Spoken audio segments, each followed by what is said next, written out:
Mikey, 2-1 win this evening at Farsley Celtic, coming from behind. Talk us through the game in general. Yeah, I thought we started the game really well. I think you can see that the identity in terms of how quick it was in the transition. Secured possession well. I thought we were progressive with our play, and then like just give away a real sloppy goal. Like the structure below the ball caused a few problems, but I felt then we regrouped real quick after that, and we got control of the game again. And I just felt like probably the last 10-15 minutes into half time, it just came a game of transitions, and I think that was sort of due to the shape. We knew that if we wasn't going to be on the front foot in the transition, that they was going to catch us out with the shape, and that sort of give them a bit of a foothold probably going into half time. So we changed it at half time just to try and get a little bit of control. You could see that we had a lot more possession in the second half. Not as progressive as we wanted to, but it's a couple of different pitches for the lads. We want them to sort of feel it and see how you can get control if we do tweak the system a little bit.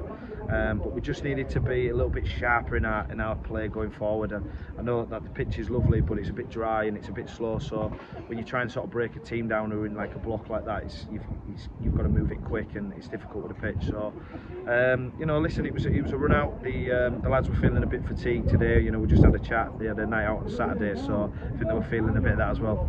And just how pleasing was it, the character shown by the players from going from behind to obviously coming into the lead, really?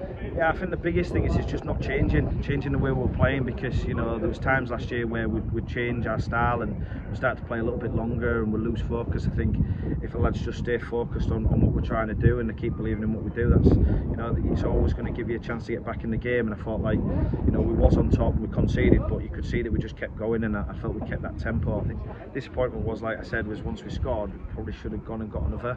But credit to them, because the system causes a few problems and they got us in a transition quite a bit. And with only one more pre-season game obviously coming on Saturday at Accrington, you've had these 3 games in the space of 4 days. What have you learned from these kind of games? Yeah, a lot of things. I think we're going to have to play Saturday, Tuesday quite a bit. We have to do a lot of travelling, so we sort of see where the players are when they're fatigued. You could see it today that they were a little bit fatigued. We couldn't get going again, but we still had control of the game later on, so that was good. And yeah, listen, it's always difficult, isn't it, to play 3 games across 4 days, so it's good to see the psych side as well, to see if they can stay in control of the game when they're tired.